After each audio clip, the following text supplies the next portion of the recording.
చిచికమ్మ అమ్మ కొట్టిందా తోటకెళ్ళావా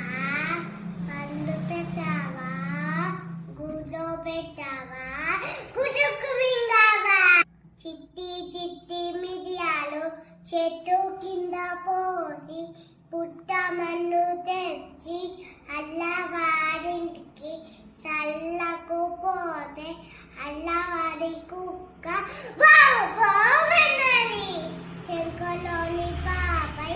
కేర్కేమన్నది పుట్టలోని పాము బుస్ బుస్ మన్నది కుచుకురైలో వస్తుంది ఒక్కకు పక్కకు జడుగా